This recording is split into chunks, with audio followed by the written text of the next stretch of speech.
to talk about royal burial in 5th to 7th century AD, Western Britain and Ireland.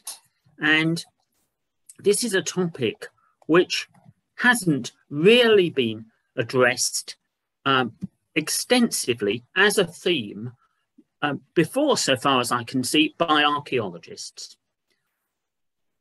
The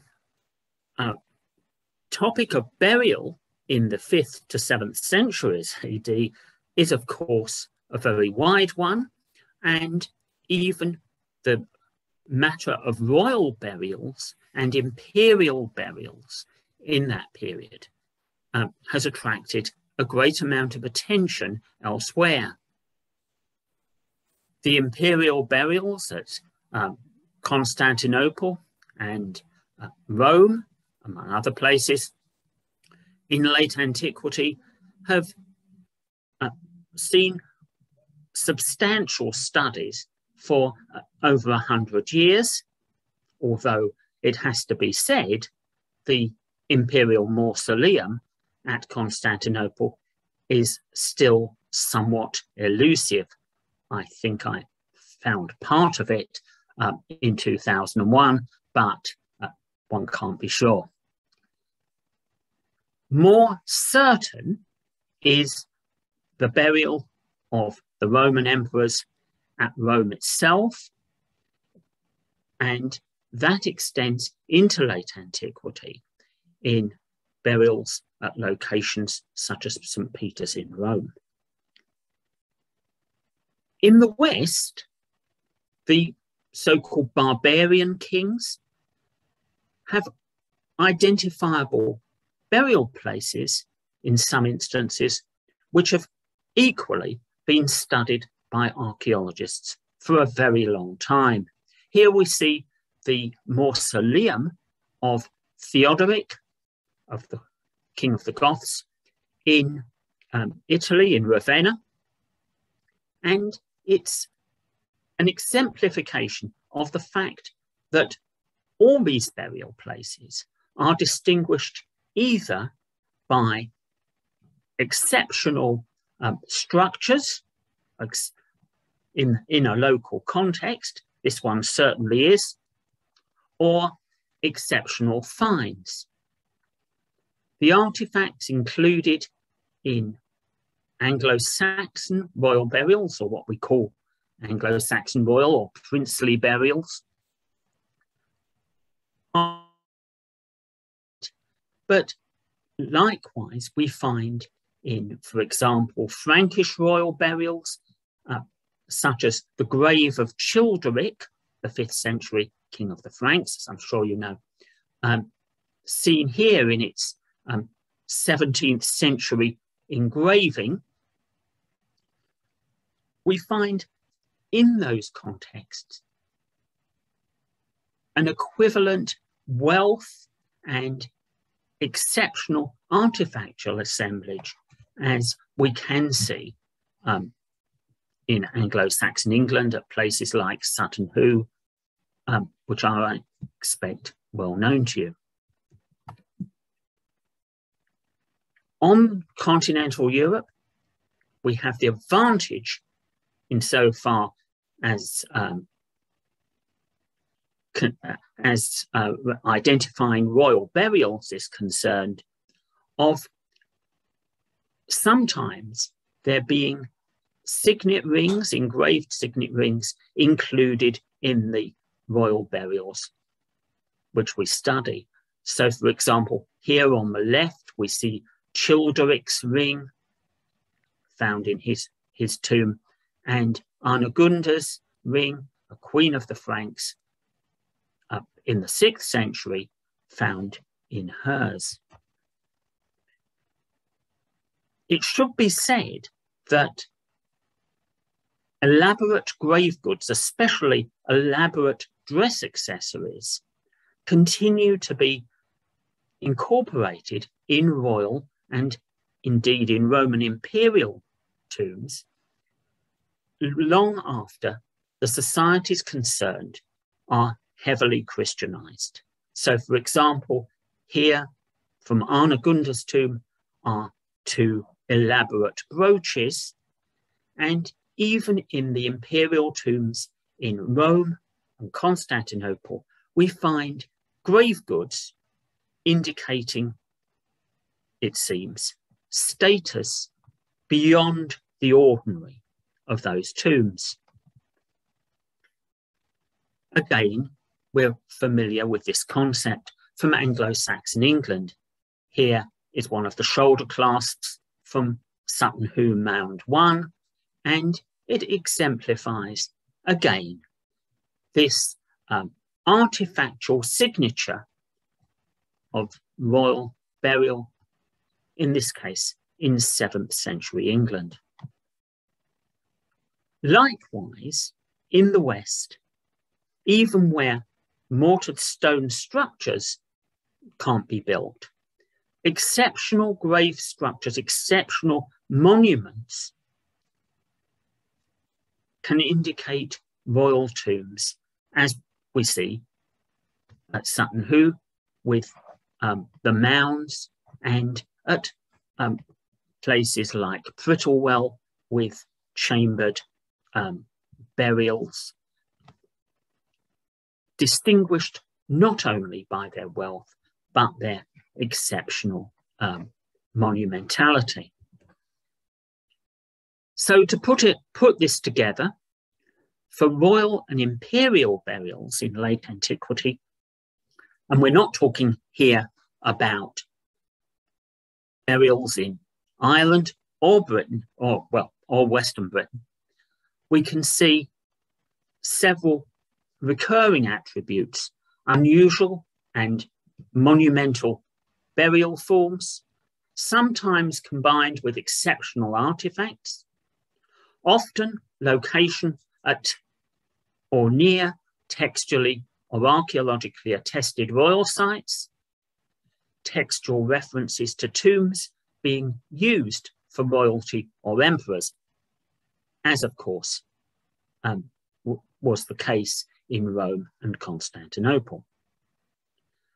We can also note that tombs are frequently positioned at significant places in the landscape, designated by ritual monuments or other contemporary indications of ceremonial or high status activity.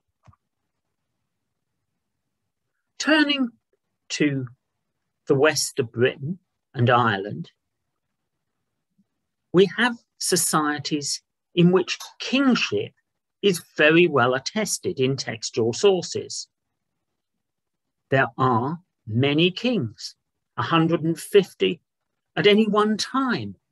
In Ireland, for example, at least in the 7th century, and those kings must have been buried somewhere. Indeed, they were part of royal families, royal courts, which must also have had burial places. And it's long struck me that it's a strange quirk of Western British and Irish archaeology that whereas in Anglo-Saxon England and even in Pictland, we can confidently, more or less, identify the burials of royalty from the 6th or 7th centuries. We can't, it seems, in these western areas of Britain and Ireland. Why is this? Why is this problem there in the archaeology of these areas? Well, to start in Ireland, we have many textual and epigraphic attestations of royal burial places in the immediately preceding period, the 8th and 9th centuries and onward, but not, it seems, in the 5th and 6th century. For the most part, in the 7th century. The earliest credible references in the Irish annals, for example, to royal burial do not occur until after the end of the 7th century. There were a couple of interpolated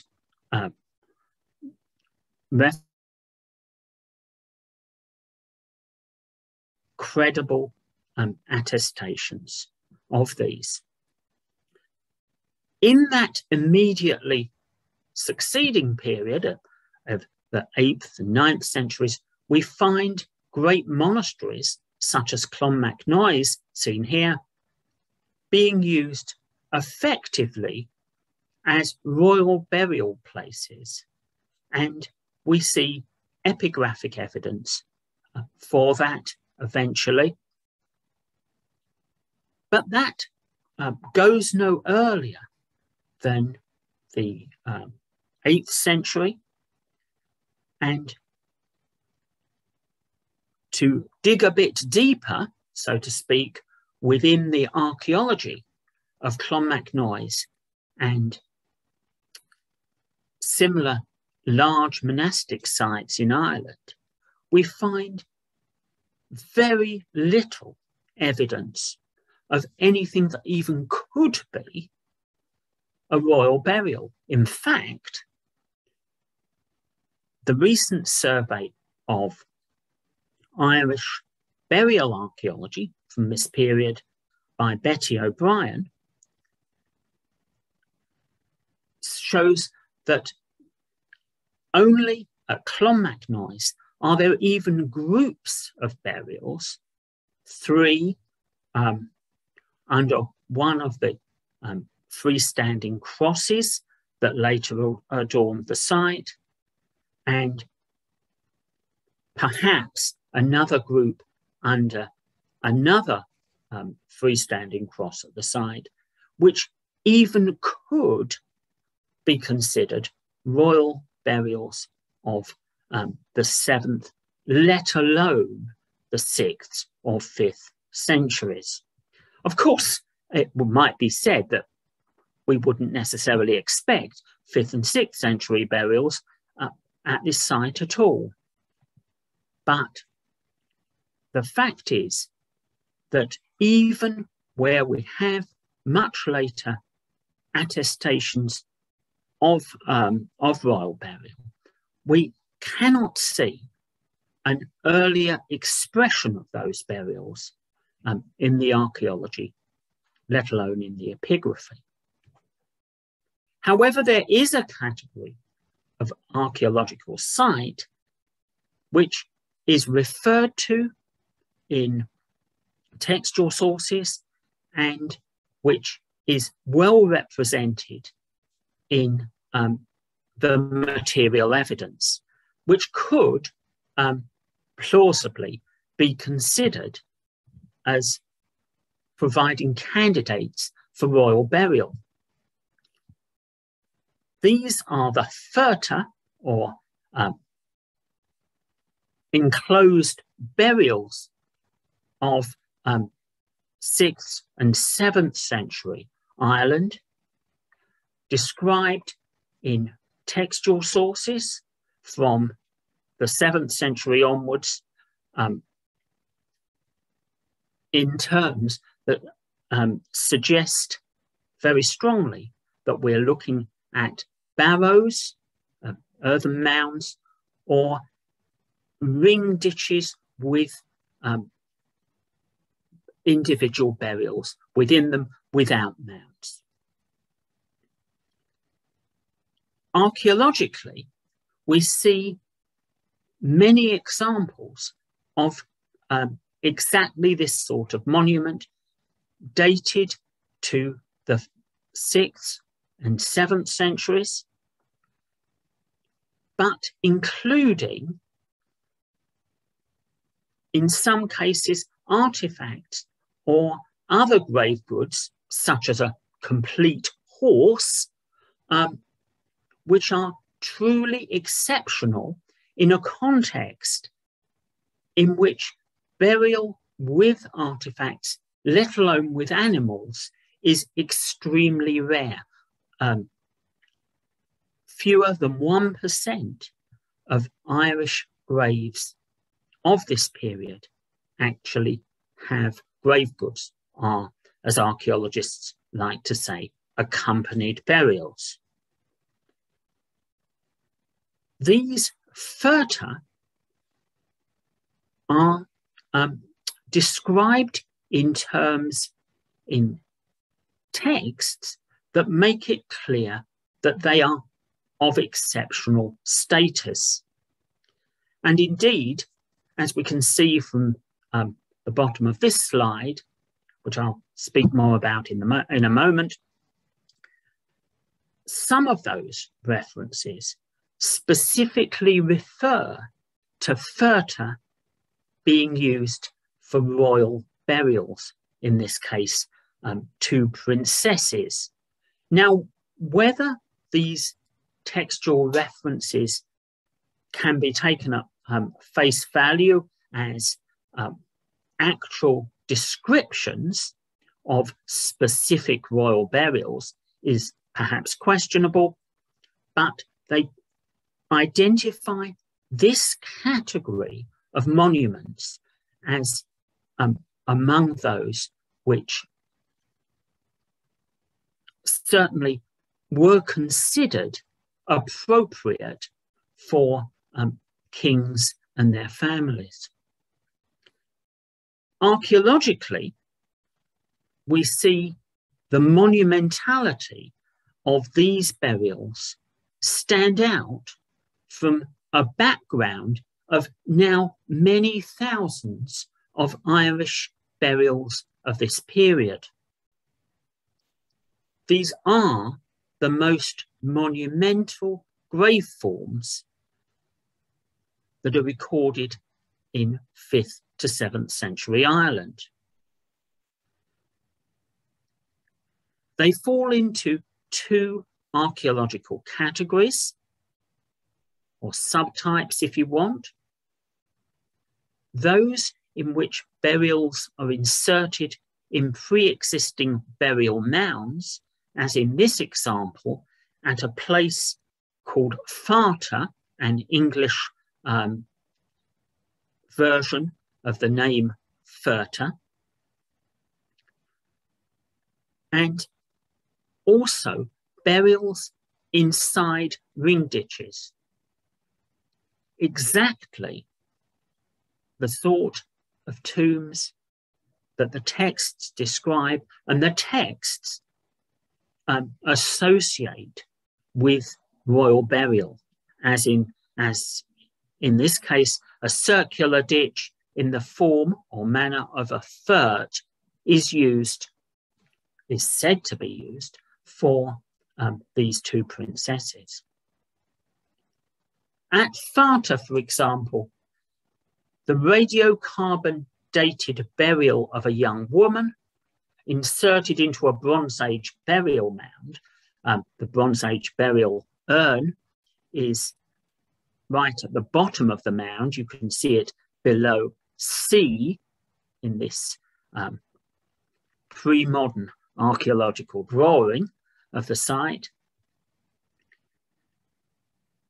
The woman at A in this section is associated with a horse skeleton, a complete horse, which is radiocarbon dated also to exactly the same period in radiocarbon terms as the female skeleton. So we have effectively got a woman buried with a horse reusing a Bronze Age burial mound at this site. And this is exceptional in the sense that, first of all, horses are not normally buried with human burials at this period. And second, that horses are seen as something exceptional for a woman to be associated with, in our written sources. So here we have an exceptional burial in an atypical monumental place, which typifies the way that these burials were inserted into pre-existing mounds. From an example of one of the ring ditches enclosing burials in this period, we have Holdenstown here in Kilkenny,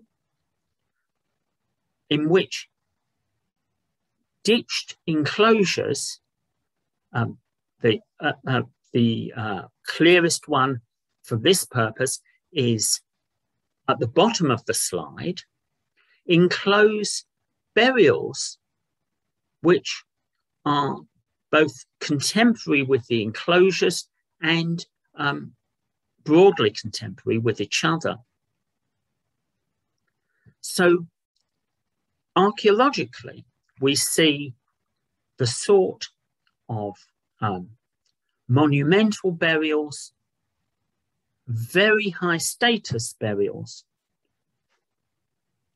described in texts, and some of these can be directly associated with either symbols of kingship in terms of artifacts, in one case possibly literally a scepter finial, and in other cases they can be associated with known royal sites of this period.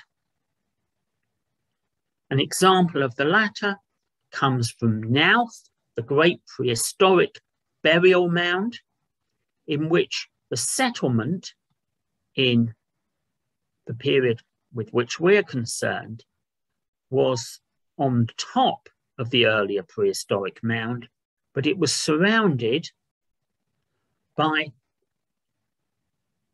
other burials, and those burials include a number of these distinctive insertions in earlier mounds.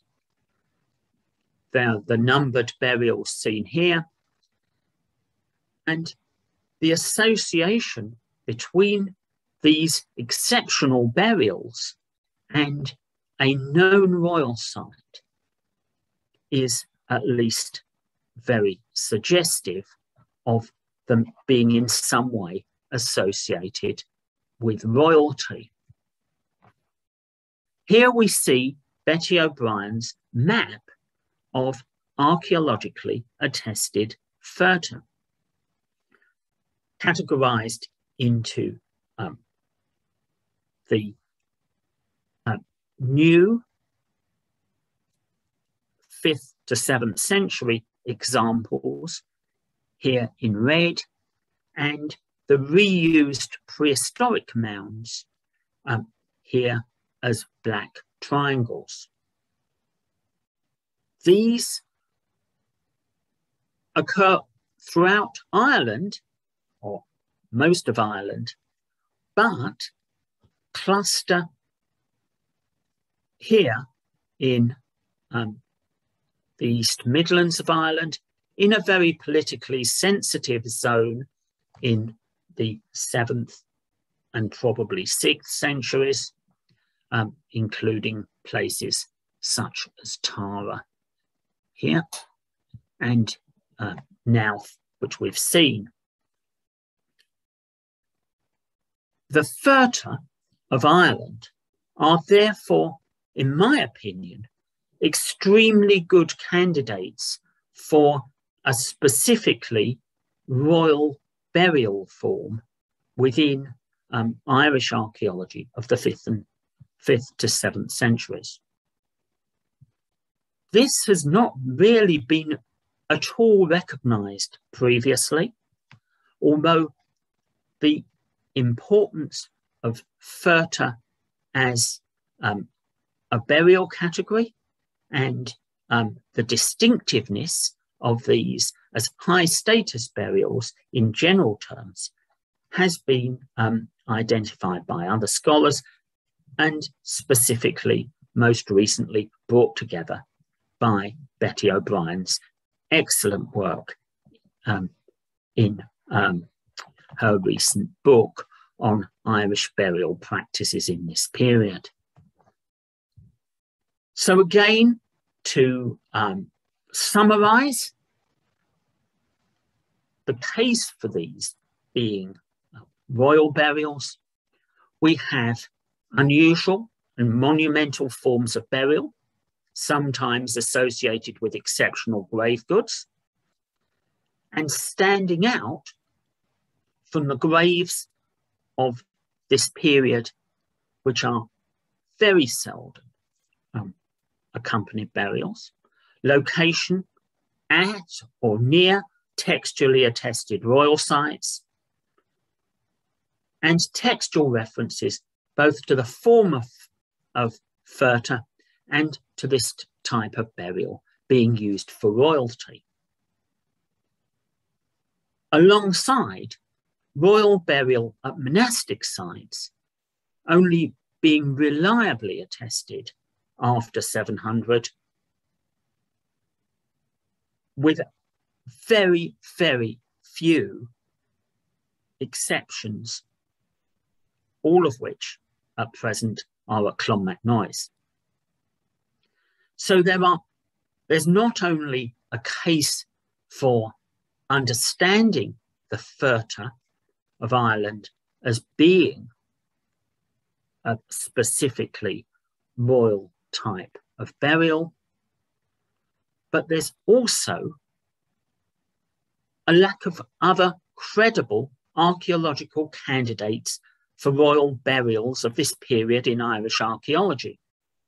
Of course, we might not have found them, rather Irish archaeologists might not have found them, but the tremendous amount of effort put into the archaeology of the 5th to 8th centuries in Ireland, combined with the thousands and thousands of burials of this period, which are known, makes the argument that they've just not been discovered yet, to me at least, sound not credible. And moreover, ferta of this type are frequently positioned at significant places in the landscape, designated by prehistoric ritual monuments and other contemporary indications of ceremonial or high status activity. So, for example, at Collierstown, which I didn't show you, there are a series of indicators, archaeological indicators for high status activity at the settlement associated with burials of this sort. For example, imported Mediterranean pottery and even a sword hilt among the finds. Turning to Western Britain, we have an even greater problem in identifying royal burials. Again, there's absolutely no doubt that there were Western British kings. And again, we have many hundreds, in fact, thousands of burials of this period. In fact, one could say that the archaeology of Western Britain is biased towards the discovery of burial sites because settlement sites of this period have, at least in previous decades, been so difficult to identify. And so we have in some ways a similar archaeological situation as we found in Ireland. Lots of burials known, and yet none of them interpreted as being royal burials in a situation where we know that the institution of kingship was widespread and long-lasting. When archaeologists have looked for royal burials at all in Western Britain, they've tended to look at inscribed stones. These are examples of 5th to 7th century inscribed stones out of the area which I'm currently investigating in Cornwall. On the left, we see the so-called Long Cross from St Endellion. On the right, the Slaughter Bridge stone, often called King Arthur's tomb or King Arthur's stone, but in fact, of course, nothing to do with King Arthur. These inscriptions have often been understood as a class, as associated with the highest levels of British secular society, although the evidence for them being secular at all is, in my opinion, non-existent. In a recent paper, I've argued that all of the Western British inscribed stones can be interpreted as ecclesiastical monuments, possibly associated with the cult of saints, and none are certainly secular monuments at all. So, for example, here on Lundy Island, we have a group of 4 such monuments associated with what seems to be a martyrial or saintly shrine excavated in the same cemetery, although these inscriptions were not found, unfortunately, in direct association with any burials at all. They'd been dug up or discovered previously prior to excavation of the site.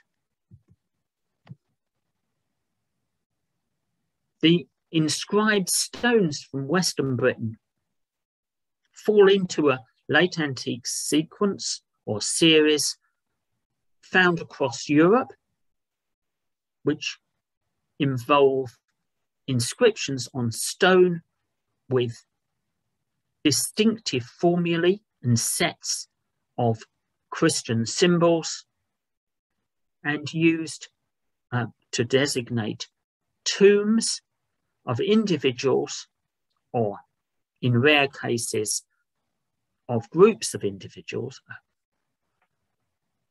but never specifically used for indicating the tombs of royalty or the tombs of emperors elsewhere. And so in that context, it's worth discussing the various inscriptions from Western Britain which have been claimed as royal burials. Now, some have been claimed as royal on the grounds that they have appropriately princely names. And some, such as this one, Caelextius, or Caelexti Monedo Rigi, which literally would mean Caelextius, King of the Mountain, or the Mountain King, have been claimed to directly refer to royalty. But in fact, these names could simply be names, simply be personal names, rather than titles, rather than designations of royal status. Even when we have the lone example of a Western British inscription referring specifically to a king, as a king, the Catamanus stone, seen in the centre here.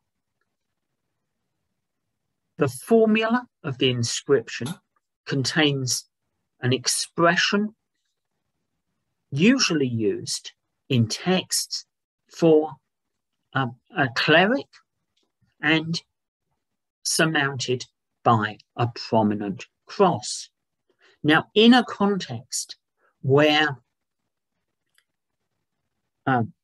rulers could, in effect, retire into a monastic life, we can't be too certain that if we have a single burial, which certainly is of a king, it can show that the inscriptions were distinctively used for high status secular individuals.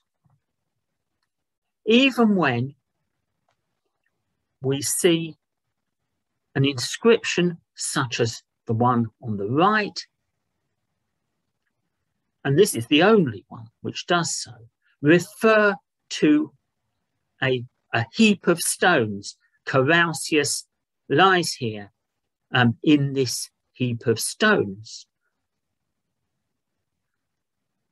It would be rash to say that because this refers to a burial in what we would call a cairn or stone mound, that this necessarily refers to a secular burial. In fact, the best excavated and best dated cairn in Western British 5th to 7th century archaeology, of which we see a picture here on the left, is one of the monumentalized tombs in the cemetery, a sub-Roman cemetery, people often call it, at Cannington in Somerset. Yet this tomb has been credibly interpreted by the excavator P.A.Rahtz, who, as some of you probably know, was not hasty to attribute an ecclesiastical interpretation to anything, as a saintly tomb, a saintly shrine within the cemetery, and was plainly visited as a path to this tomb attests.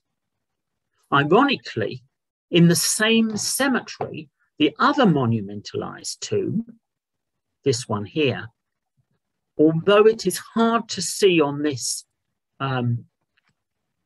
specific photograph, these are Philip's photographs from the excavation, this tomb was surrounded by a ring ditch in exactly the same form as the Irish ferta. And it prompts us to think about whether, if we look for royal burials in 5th to 7th century Western Britain, we should be looking for similar burials to the ferta of Ireland. And this brings me to Tintagel, where there are indeed mound burials, or what might be mound burials of the 5th to 7th centuries, adjacent to a very important settlement of this date, very high status settlement, usually interpreted as a royal citadel up here on Tintagel Head. Tintagel Head, seen here on the left, is adjacent to Tintagel Church, a medieval church on an earlier cemetery site, and an earlier cemetery site which includes a number of prominent mounds. This photograph of one of these mounds I've chosen for tonight because it includes an early photograph of Oliver Pardle, who is probably well known to you, and clearly also shows how prominent these mounds are. The problem here is that the Tintagel mounds were on excavation found, yes, to overlie burials of the appropriate period, indeed to have a consistent relationship with them in the 2 mounds that were excavated, the 2 out of 5 or 6 mounds. But the excavators back in the 1990s were unsure whether the mounds were modern, relatively modern anyway, rubbish heaps or burial mounds as such. They could, of course, have been both. And until we have the final excavation report, which has not yet appeared, of the Tintagel churchyard excavation, we will not be able to decide whether these are in fact burial mounds of this period, even if these aren't, some other of the mounds in Tintagel churchyard might be. A much more promising line of inquiry seems to me to be the so-called square barrows, in actual fact, rectilinear, ditched, enclosed burials found throughout Western Britain, but evidenced especially in Wales, and especially due now to the work of Toby Driver, who, as you know, is based in Aberystwyth. And these are, in a way, the Western British archaeologists' dream, because they are a type of site seemingly distinctive of this period, but identifiable through aerial photographs as well as in excavation. So they are potentially discoverable without excavated evidence, and therefore could actually be found in large quantities or large numbers, so far as there ever existed in large numbers. These burials are characterized by a ditch, rectilinear in form, enclosing one or a small number of burials. They've often been found in association with larger cemeteries of completely undifferentiated burials, such as we see here at a cemetery seen in the last slide as well, near the Roman fort of Segontium. it must be pointed out that these enclosed burial sites are more or less unique among the range of burial practices found across Western Britain in this period, in showing some evidence of monumentalisation and differentiation from what is, in general terms, a very standardised burial rite. There, of course, is a degree of variation within the cemeteries in Western Britain in this period, in the ordinary flat graves, in terms of lining, occasionally objects incorporated in them, sometimes distinctive stones incorporated in them, but nothing compared to these enclosed graves. They've been compared and interpreted in the light of Roman square barrows, which occur in military contexts, including in the west of Britain and in Wales. As part of that, an example you can see of a square barrow Roman cemetery in this slide. They've also been compared to Pictish square barrows, but in fact, we find various differences in detail between the form of the enclosed burials in Western Britain and the now well-known Pictish burial form of square barrows, seen in this reconstruction of the square barrow cemetery at Forteviot, the Pictish royal site, recently elaborately published and very well studied and very well dated. Here, Pictish burials of an extremely high, probably royal status, are distinguished by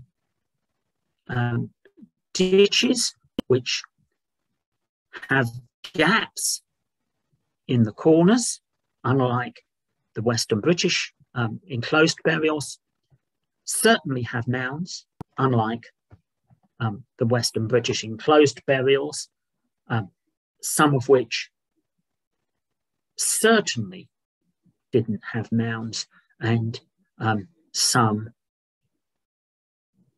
might have had mounds, but the mounds may not be contemporary with the original burials. And in these Pictish burials, there's evidence for structures interpreted here as these elaborate sarcophagus-like timber structures standing on the barrows. And again, we have no evidence of that from Western Britain. Instead, the Western British burials look very much like the rectilinear ditched, very high status burials found in late Roman Britain, exemplified now at this site at Winterborne, Kingston in Dorset, in which we have a rectilinear ditch,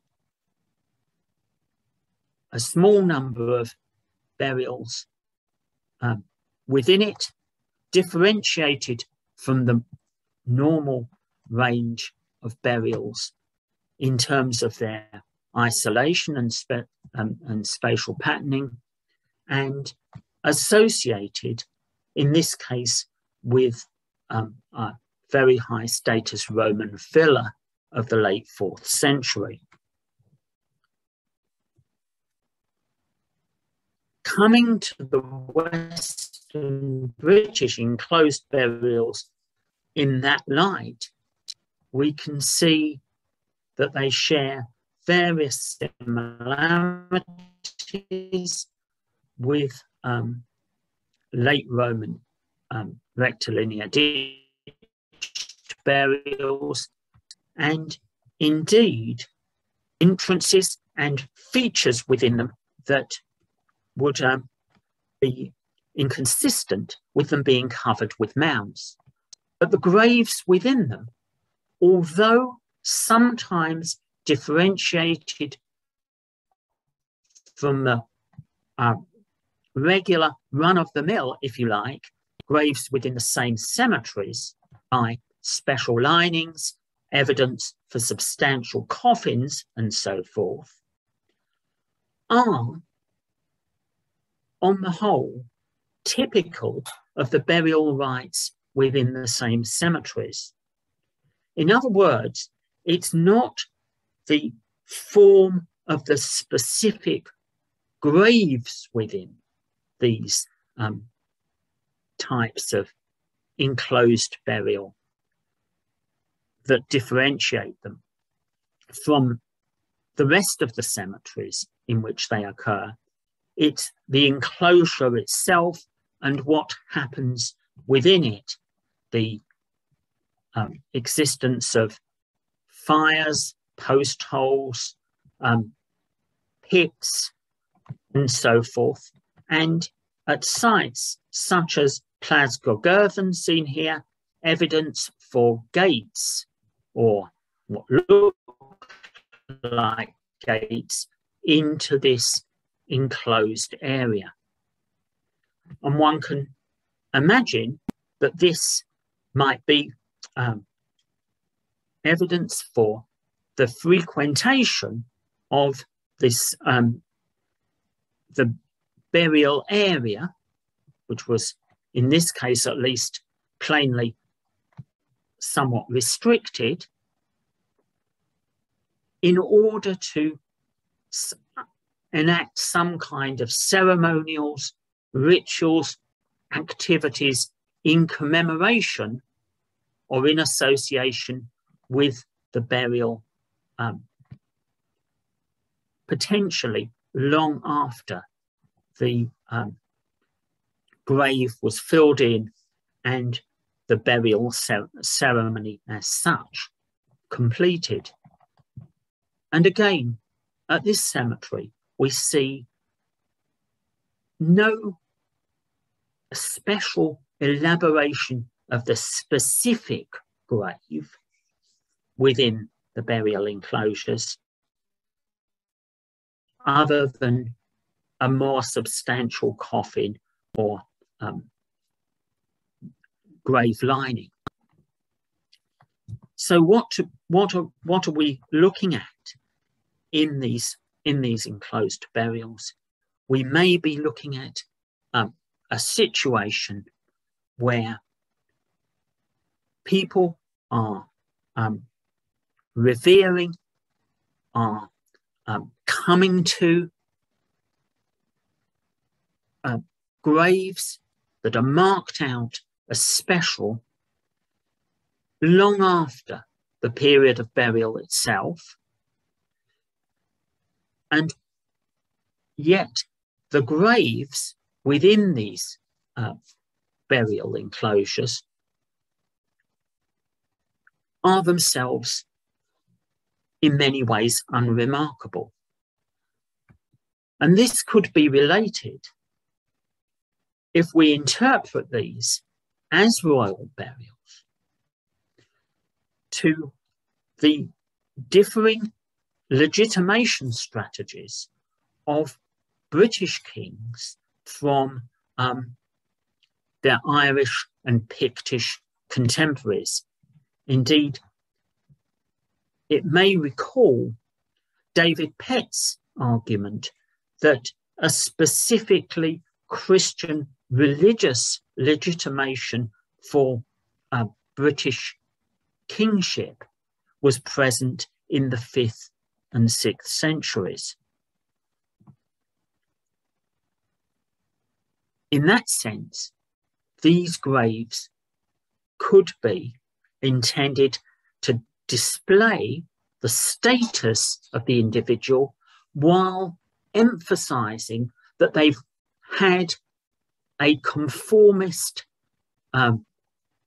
Christian burial within that monumentalized context, so that the grave itself,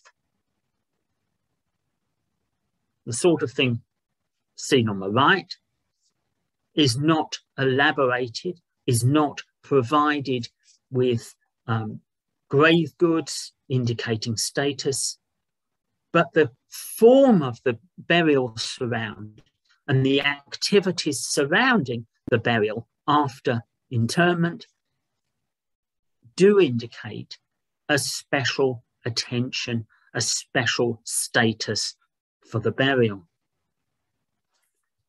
So,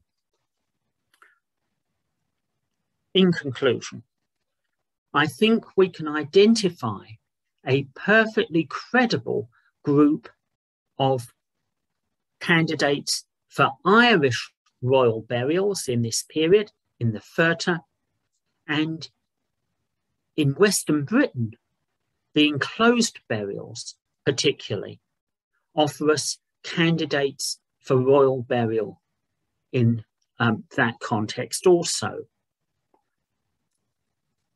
The lack of grave goods indicating status in this period, in this place, needn't concern us, because there are so few artifacts placed in graves in Western Britain that their absence here, in what is in many ways a very conformist burial rite, seems unremarkable. Indeed, it could be explained by the hypothesis that these burials are making a virtue of conformity. They are also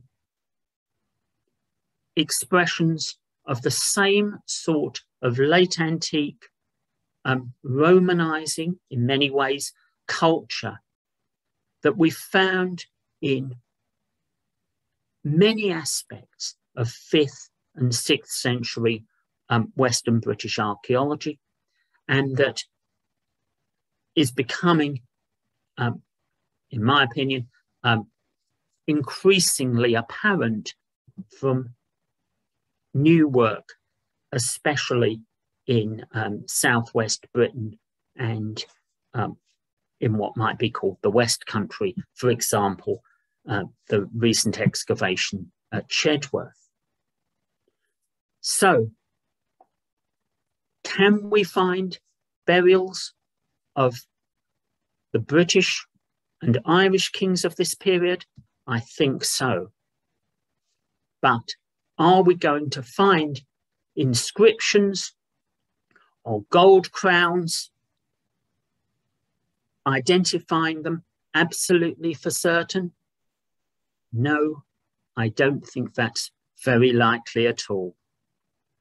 But then again, in many parts of late antique Europe, burials are accepted as part of the tradition of royal burial without direct epigraphic evidence for the specific kings or even the specific royalty of those burials. And that is just typical of the period, and more so in Western Britain and Ireland, of the places with which we're concerned. So I suspect this is as far as we're going to be able to go, for the moment at least, in identifying the royal burials of Western Britain and Ireland in the 5th to 7th centuries. Thank you very much.